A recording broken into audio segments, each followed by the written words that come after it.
The inevitable has happened. The Cubs trade Cody Bellinger to the Yankees.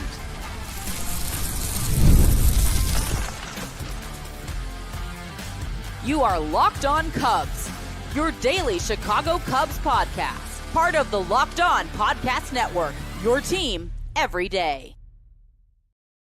You are Locked On Cubs, part of the Locked On Podcast Network, your team every day. Alongside Sam Olber, I'm Matt Cozy.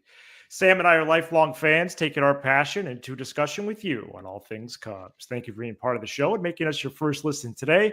And the best way you can help us grow the show is to listen every day, like the video, and comment anything below. Today's episode is presented by the College Football Playoff. Wow.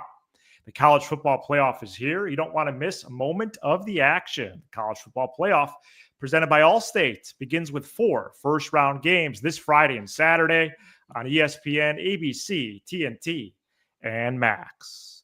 Well, we're here with breaking news as the Cubs have traded Cody Bellinger and $5 million to the Yankees for relief pitcher Cody Poteet. The Cubs and Yankees were trading a lot of conversations over the last week or so. And in the event of the Kyle Tucker trade that happened Friday, things were moving down the field at a pretty quick pace. There was a staring contest of sorts on the finances, which we're going to sort out for you this segment as well. But Bellinger is a Yankee. He is going to play outfield for them. The Cubs did send money over, but it was only $5 million spread out, apparently across 2 years. And the Cubs don't get a large return, but they do get a potential major league piece in Cody Poteet. We'll get you numbers on him later. Sam, I do say this was inevitable because the Cubs have a log jam of positions. They really like Michael Busch at first. They made the Kyle Tucker trade knowing that Matt Shaw is going to get some run at third. They have 4 outfielders with Happ, PCA, Suzuki, and Tucker. This trade was coming. And as much as we like to maybe dream a little bit about, can they keep everybody? The answer is no. And now they even have further financial flexibility as well. I'm already surprised at the backlash from the trade, in the sense that, we've talked about this for months. This was never going to be a straight trade where the Cubs got better directly. This was always going to be an indirect trade. Starlin Castro to the Yankees for Adam Warren. Why? Move on from the Castro salary and be able to bring in Ben Zobrist. That basically was the trade. So the Cubs, the reason why this trade was taking so long is that Brian Cashman was trying to flex his muscles and get the Cubs to eat more money. We said on the air, I thought it was ridiculous for the Cubs to eat anything more than 6-7 per year. They're only, according to Jesse Rogers, they're only eating $2.5 million per season, which is $5 million total, which I think is actually a win for the Cubs. It's huge. Just because it's also a win for the Yankees, because he's going to play center field at Yankee Stadium, and I think he's going to rake there over at the short porch, doesn't mean that wasn't a smart move for the Cubs. The question now for the Cubs becomes this: what are they going to do with those extra funds? What are they going to do with that extra money? And that will determine the trade. So right now, the trade is Cody Bellinger for Cody Poteet with the extra money that the Cubs have left. But the part of the trade is, what do the Cubs do with that? Cody Bellinger did not have a place to play here. Michael Busch, this morning, Jed Hoyer basically publicly confirmed he's going to be the first baseman, okay? Seiya Suzuki's a better offensive player than Cody Bellinger. PCA is going to be their center fielder of the future. That's his position. That's his job. Kyle Tucker is better than Cody Bellinger at every single thing in regards of baseball. And Ian Happ has a full no trade clause, so he's not going anywhere. So now it is on Tom Ricketts and Jed Hoyer to take this extra money. I believe it's, if the math, it's 25 extra million that you're going to have at your disposal in 2025 to go get your team better. Is it a little bit of everything? Maybe a third base guy to help Matt Shaw, maybe a bullpen guy, maybe a big starter. Whatever it is, there is money now, and now it gets fun. I am happy with this deal, and it made all the sense in the world, Matt. Yeah, for whatever reason, at least according to FanGraphs, they had Bellinger at 26.6 for the AAV for luxury tax purposes. So yeah, this goes down to about 24 then that they saved um, with this deal, which is really really interesting. And if I round up a little bit or round down, I guess, to the total that they entered the day with, Sam, they're going to have 50 M's to the first threshold. Yeah. It's going to be between 49 and 50. Right. So for clean to be a cleaner number would be 50, I guess, to operate in. Let's get to that later. Okay. Because they're probably not going to go to the first threshold because they made a huge error, monumental error last year. Yep. And I actually didn't know how small, huge error, but small amount of money it was. Like 100K, 150K. Megan Montemurro reported it 2 months ago. None of us saw that, respectfully. So let's go over that later. You gave me a few days, Cubs, to think, and I got my notepad out. Could Cody Bellinger stay? The answer is no. And the other player that projects really well for next year, better than Bellinger, again, it's just a projection, but he actually projects not only better, but incrementally better, is Michael Busch. Michael Busch right now is projected to have a better season in 2025 than Cody Bellinger. Cody Bellinger makes $27 million. Michael Busch makes $800,000. This was inevitable. I'm glad they got the trade done. I'm actually a little bit relieved. This whole situation was so odd. I feel like last year, not to Cody Bellinger's fault, he held us hostage. Boris did, right? But what a weird turn of events, right? We waited till February for Cody Bellinger to return. What we knew in the back of our minds proved to be true. They needed more pieces to the offense. That bore out in reality. It wasn't just what we saw on the screen or the piece of paper. They really needed to add more. Just to bring him back wasn't enough, but because the way the offseason went, we were buying into that. And except maybe Sam wasn't. But I just feel like now, a year later, we were waiting for him to go. We were even hoping he would opt out possibly. And now he's gone. And the Yankees have been interested in him at the 23 deadline, last offseason, and the 24 deadline. This is a nice fit for him. And for them to finally come to terms on money and the return in terms of player cost, there is a sense of relief for me. And part of the fun of this is to look at, okay, what are they at now with the payroll? What could they do? I think a lot of that is going to be investment, believe it or not, in the bullpen, which is something that Jed Hoyer has basically not done his whole career as the president of baseball operations. But Sam, I like the deal. I'm glad Jed. I think is it fair to say Jed Hoyer won the staring contest? I think it's fair to say for what they were staring about. Like, I still think the Yankees did really well here. It reminds me a lot of the Paredes situation with Houston. I don't think Cody Bellinger was going to have a big year here, but I think playing center field at Yankee Stadium, it's going to work. But yes, in terms of the staring contest, I mean, there were reports the Yankees wanted the Cubs to eat $10 million. That's a lot. Yeah, and that was I when I saw that, I was like, they're not. If I were on the conversation, the phone with Cashman, I would say, let me know when you're serious. If you want Bellinger, that's not serious, right? And I said that on here. It was never serious, and it turned out to be 2.5 a year.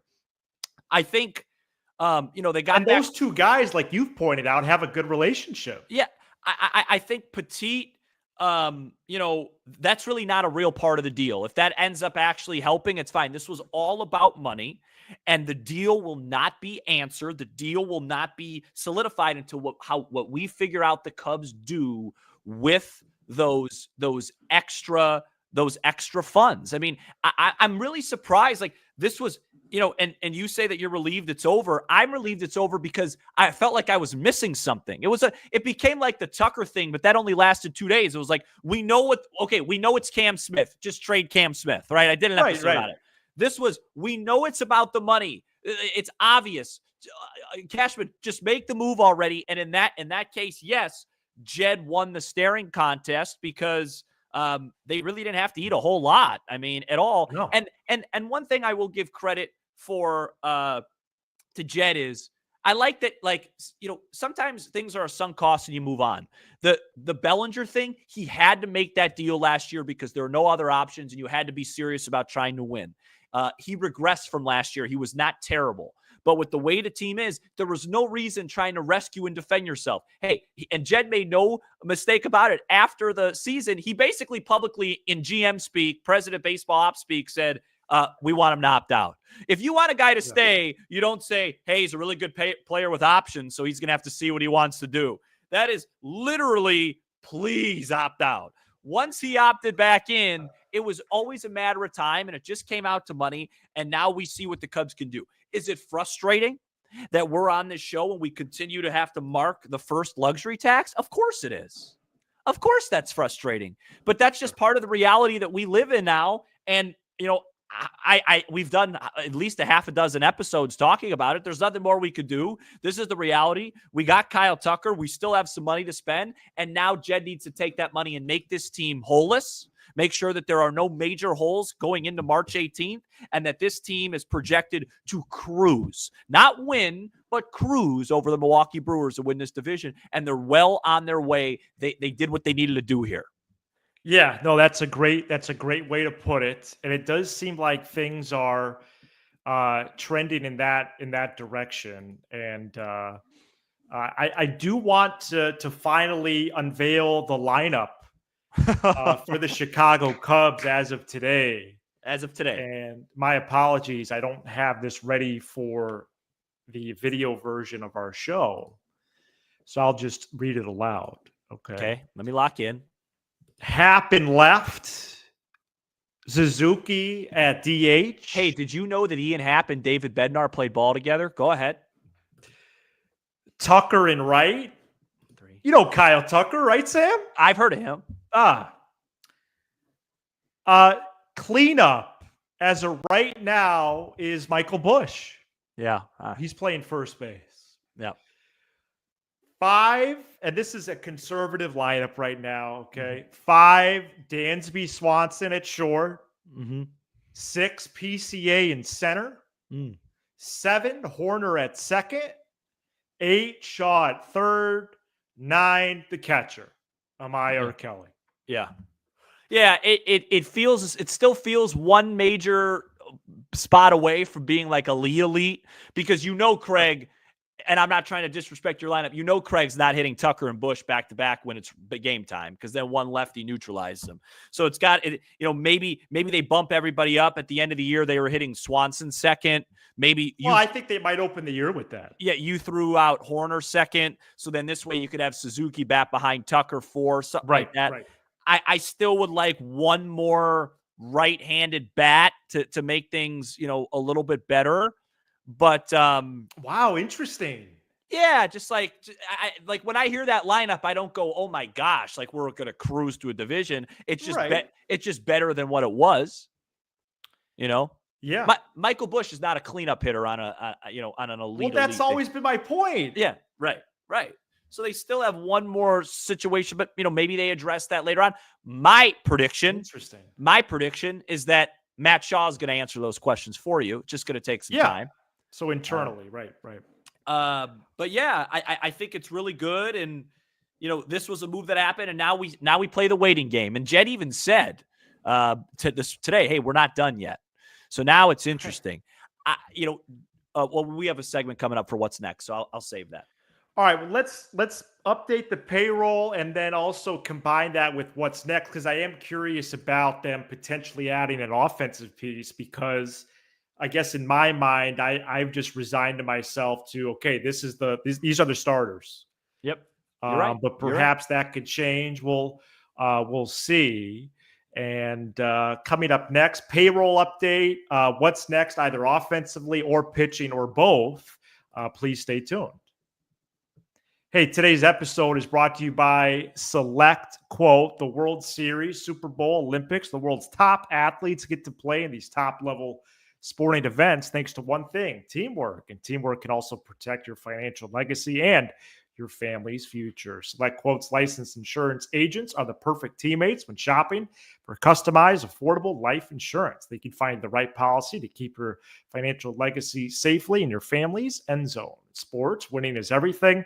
That's why you always need a good strategy to keep you moving towards the goalpost. Winning strategies for life are just as important, and that's why you should have life insurance through Select Quote to protect your legacy and your family's financial future. Other life insurance brokers offer impersonal, one-size-fits-all policies that may cost you more and cover you less, while Select Quote's licensed insurance agents work for you to tailor a life insurance policy for your individual needs in as little as 15 minutes. Get the right life insurance for you for less at selectquote.com/lockedon. Go to selectquote.com/lockedon today to get started. That is selectquote.com/lockedon. All right, Sam, we're back here on Locked On Cubs. Thanks, everyone, for joining us. If you are with us live right now, Sam and I do a show on the Cubs 5 days a week, and we love doing it. If you're here for the first time, we hope you will stick with us during the offseason and beyond as we get into baseball. First spring training game, Sam, isn't that far away. I know. That's okay. February 20th is the first game against the LA Dodgers. All right, where do you want to sort this out here? I like teasing the potential offensive piece part. I'd like to do that last. And should we let everyone in on what we were up to before we press record on this show? Yeah, so we could go the bullpen route.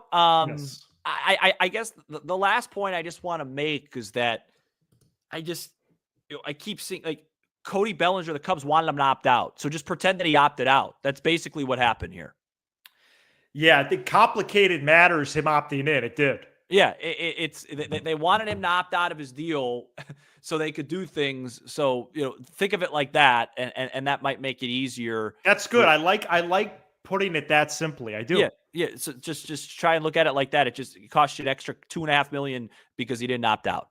So yes, simple. Yes, it did. Which, in the grand scheme, they're gonna have to take it on the chin and move forward, and that's exactly what they're gonna do here. Let's talk about what we were talking about. So, this news actually broke in the middle of an episode we were recording that had a bullpen emphasis, and we stopped that recording, made the background, the thumbnail got in here right away to apparently the tune of a 4-digit number. I don't know this feeling yet, Sam. I know you did this on Friday. 1,100, pretty cool. 1,160, now 1,175 people joining us live to talk Cody Bellinger to the New York Yankees. We are blessed. The Cubs have now about $50 million to the first threshold, probably going to be closer to 40 to give themselves elbow room during the season. Yep. Say that one more time. Explain that to people. It's important. Because Jed Hoyer's position is, hey, I'm trying to build a winning team from opening day, but I want to leave myself room to add to that contending roster in July. Right. So the last 60 games of the year, I could improve my bullpen. I could improve my rotation. I could add that last offensive piece, perhaps, or a combination of 2 or 3 of those things, perhaps the bench or something like that, to really solidify our contending status down the stretch. And to do that, you need to pay that person that's going to enter your roster. So they're going to leave themselves some breathing room there. Probably about $9-10 million would be my guess. Okay. And that's plenty of money because it's a prorated number for whoever you acquire, because a lot of the season's already been played. Right. Check deposits every 2 weeks. So I think Jed is going to do what he really hasn't done in his career as president, which is make a healthy investment in the bullpen. Mm-hmm. And I understand he did the 1 year for $9. Oof, Hector Neris last February. Disaster. But there is really solid names still on the board. And if that person isn't Tanner Scott or Jeff Hoffman or Carlos Estevez, there's still some really solid names here that improve your pen. A pen, which right now FanGraphs says is the 5th worst in baseball. Mm-hmm. When I look at these names, Sam, I don't see that. Yep. But I do think they need to add externally at least one piece. And I would vouch for one righty and one lefty. I'm going to repeat myself only to you from about 40 minutes ago and say this. Yeah. I'm not as concerned about, hey, I would never be angry if they took a shot at a major reliever like a Tanner Scott and spent real money. But by the way, it'd be fun. Yeah, which, people forget that. Yeah.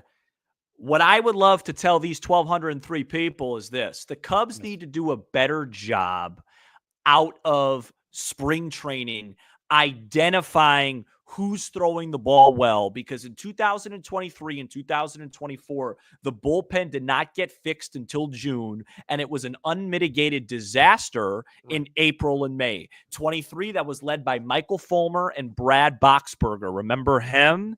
And in 2024, it was led by Adbert Alzolay and Hector Neris. What Jed needs to do a better job of, and he took full responsibility of this at the end of the season, is have more options and more depth for Craig Counsell, so he doesn't have to come out and say, like last year, we need Adbert to be good, so we have to keep running him out there. Instead, after 2 or 3 outings, and it's not about the results, it's about how he looked, right? Adbert never looked right last year. Craig could have the presence of mind saying, hey, this isn't going to work, and we can't afford to drop 8-0 leads in San Diego, 10-7 leads in Arizona, 6-3 lead against the Giants. We need to get out in front of this and say, hey, until I see your adjustment, until I see the sharpness change, you're going to be a low leverage guy, because guess what? Now we have options to go to.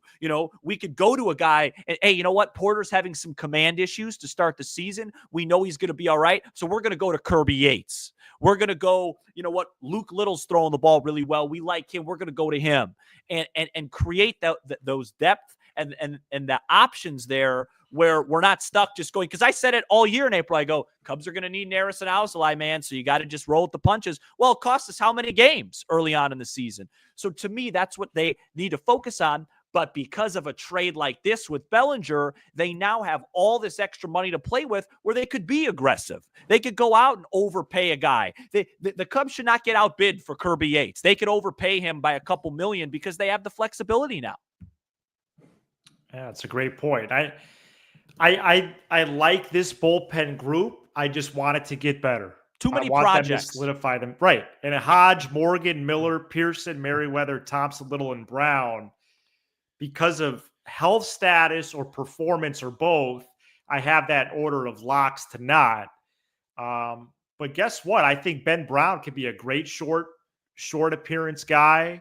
I think you might see Cade Horton in that role. I don't see Javier Assad or Jordan Wicks in that role. I think they're going to be starters in Des Moines or on another team to open the year. But I think for this group to improve is really, really important. And like Sam is talking about, you only saw that every other game, the first 60 games. Is that enough? Yeah, it is. Righty candidates that the Cubs have been connected to. So there is some smoke here already. Kirby Yates and Kyle Finnegan. Lefties, AJ Minter and Holby Milner. And those are just the guys that the Cubs are in the convo for. Maybe 4, 5, 6 teams in on those guys. There's other names down the list, but if we're talking high leverage names, those are the ones. And they're going to add a lefty for sure. Yeah, and I understand if it's Holby Milner because of the Craig Counsell connection as a former Brewer, but man, would I be excited about AJ Minter, bounce back from an injury. He's been excellent. Kirby Yates, I think, is the best pitcher on the market who you can get for 1 year. He's likely going to get 10 to 12 million, but that's the price you're going to have to, the price of doing business. He's going to be 38 this season. But he had a 1.17 ERA with 85 strikeouts in 61 innings. maybe he's the guy to set up Hodge, or Hodge is the setup man. Shout out to Kyle Stanley, to Kirby Yates. There's options here. Those are the names that I have on my card right now. And shoot, with this kind of money that they're able to spend, do they get a little crazy and get Tanner Scott? Do they sign 3 of these names that I mentioned, not 2? We'll see. Yeah, and I think now it gets fun. Like now, I'm having a good time. Now it gets fun because now you have real money to spend. I would be surprised if they went after one major guy. Like I see a lot of Bregman mentions on Twitter. The same reason you just traded Isaac Paredes is why you probably don't want to acquire Bregman. He hits a lot of home runs in the Crawford boxes. You don't have that at Wrigley Field. So I'm interested to see what they do, and I'm excited. I knew that this deal was going to be polarizing, and I knew it was coming. And like you said, I'm just glad it's out of the way. I hope we did a good job. I hope we did a good job explaining the Cubs' rationale for this. I think so. And I just challenge everybody, instead of making an assumption on the deal, just wait to see what the Cubs do with an extra $25 million. For example, this is just hypothetically. Does this trade sound better to you? Cody Bellinger to the Yankees for Luis Castillo. That sound better? Mm-hmm. If they were to do that, right? Right. That sounds like a pretty fair trade, right? You know what I mean? If they were to move, Castillo, even if it's Horner or whatever it is. The point I'm trying to make is if they go get another guy, it's an indirect trade. And I think it's going to make sense. So, we'll see. Do you think they might actually add an impactful offensive piece? Because I don't even know the candidates. It really would have to be a name that's secret. After listening to Jed this morning or this afternoon, he endorsed Shaw. He didn't say it was Shaw's job. He just said he's going to get a good long look there. But I think he kind of has to say that, because if he doesn't, then everyone knows he's trying to trade Nico Horner and play Shaw at second. So yeah, plus they're going to add some insurance anyway. The next guy that I target is what are they doing with Nico Horner? Is that officially off the table?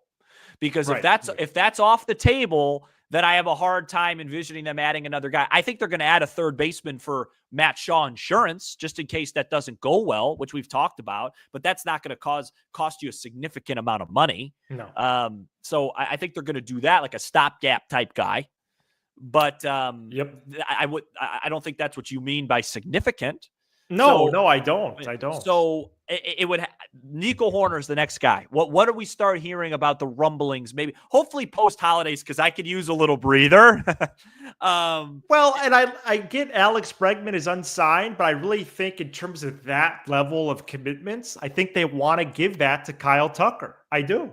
So that's a beautiful point. And I was going to save that for our first show that we tried this evening. Is that, let's say the Cubs really don't pay. Let's say they really are under the tax, like a lot. Maybe they're starting to think about, because Kyle Tucker today, and we'll talk about this maybe another time, he sure didn't poo-poo any extension talks. He sounded pretty, hey, let's see what happens. And I get that he has to say it, but I thought there was a little bit extra involved in there. And if the Cubs really like him and he gets off to a good start, we saw Jed do an in-season extension with Hap, albeit, way less money, like $350 million less. Maybe that's something that's on their mind. Hey, I think so. Yeah. We have a guy that we really want to build around for the next 5, 6, 7 years. Mm-hmm. And so, we feel like we could really take care of him. So we're going to clear this money. And that's going to be something about our bigger plan. There's a lot to go on. You got to think. One thing I've learned about having this show is that you can't. Yes. What have you learned having this show? You got to really take a second, look at all the options. Nobody gets more angry and frustrated with this group of guys than me, folks. I think I'm the quickest one to get really upset. So if I'm not upset, I think it's safe to say that, things are okay. I went off on Hap in April last year. I sparked his rally. He got really hot. So, just let it breathe, be excited. And this is going to be a fun year. We're going to have a fun year. And, I'm excited. Coming up next, let's just do a quick update on Jesus Luzardo. Stay tuned. This episode is brought to you by FanDuel. Get ready to tackle the NFL action with FanDuel, America's #1 sports book, because right now new customers can bet $5 and get $150 in bonus bets if you win. The FanDuel Sportsbook app gives you everything you need to place live bets on the NFL all in one place. So when you get a hunch in the middle of the game, you can check out the latest stats, view live play-by-play, and so much more on the same page where you place your bets. If you wanted some free money on FanDuel last night, the Vikings closed as only 7-point favorites against the Bears, who for the second straight week did not show up ready to play American football. This is a dumpster fire, an unmitigated disaster, and another round of, we make fun of the White Sox on this show, and we'll continue to. That football team is not far behind the Chicago White Sox. They continue to amaze with their ineptitude. Just visit FanDuel.com to join today. You'll get started with $150 in bonus bets if you win your first $5 bet. That's FanDuel.com. Never waste a hunch and make every moment more with FanDuel, an official sportsbook partner of the NFL. All right, I do think the next move, I'm not going to move off my prediction from our first episode this week. I do think the Cubs are going to acquire Jesus Luzardo this week. There's multiple reporters in on that now. They're local guys. So I think there's even more momentum as opposed to like a national reporters that are in on that. I think that it's happening at the local level means that, this is getting closer and closer. Jesus Luzardo makes your rotation better. And I would venture to say with him at 100%, it makes it a lot better. This is almost, Sam, I was thinking of it the other day, like a Garrett Crochet light. Someone who has injury history, but has a tremendous ceiling that if and when healthy, he boosts your rotation and could even perhaps take it to that next level. So I do think they're going to get that done. I think it's going to happen before the holidays. I think it might happen the next couple of days. Wow. And wow, has Jed Hoyer answered the question of, are the Cubs going to be one of the more active teams via trade? Yes. Garrett Crochet light is a nice way to describe it. I'm interested on that. That's interesting because if they do sign Luzardo, which we've talked about, that's another really cheap acquisition. So it's like, and we just talked about, so then what? Because now your starter, you mentioned this on our first show that no one will ever see, that their starting rotation right now is projected like 19th in a lot of numbers. If they add Luzardo, it goes all the way to 10th. So that'll solve that problem for now. So then what? Because that only is going to add, let's say they trade Triantos and somebody for him. That's going to add what, $6.5 million to your table? Yeah, I mean MLB Trade Rumors projects Luzardo at 6. So 6. So then they go from 50 to 44. Yeah, and then like you said, so it's really that you still have 34 left. Yeah. Hi, Tanner Scott. Look, I know that the Dodgers are a great team, and that gives you a great opportunity. But we don't have a great history of closers here. 2 great years. You could be one of the best to ever do it. It's been a while, and do you want to discuss further? Wow. Hey, Mr. Yates, they're offering you 1 year, 9. We'll make it 11. Hop on over. Absolutely. And then, of course, you have the possible surprise around convention time of a certain Japanese right-hander. Yeah, I don't see that. I haven't heard a lot of great with that. Be fun, though. Oh, first of all, and that would add no money to the table, too. Right. It's a complete bonus. I'll tell you this. Say what you want about Jed Hoyer, and he deserves a lot of praise and criticism at the same time. Man, it's almost like he thrives when he's got no money to spend. I mean, he really knows how to trade and pull this and this. And, hey, Kyle Tucker's only 16 mil. Bellinger's out this. Hey, we got Boyd. Hey, that Boyd contract, by the way, all of a sudden you see what these guys are getting. It doesn't even look that bad. Our next episode will be live 7 p.m. Central on Wednesday, what we call the Locked On Cubs Holiday Party. It'll be our 3rd annual. Listeners shuffle in and out of our show as a celebration of you, the audience. So and you, the Cubs fans. So Locked On Cubs holiday party, join us. Even if you're not joining us live on the air, please join us for that 7 p.m. Central on Wednesday. All right, Sam, active week. And guess what? I don't even want – I don't think that's going to be true, actually. I don't think that's going to be our last recording of the week. I think we're going to come on again to report some holiday news. party. Join us, folks. Yes, absolutely. All right, Cubs trade Cody Bellinger and cash to the Yankees for Cody Poteet, and probably could do a Cody Poteet all breakdown maybe during the holiday party tomorrow for 45 seconds. Yes, we will. Nice pitcher, maybe he contributes. He's Sam Olber. I'm Matt Cozy. This is Locked On Cubs. Go Cubs. See ya.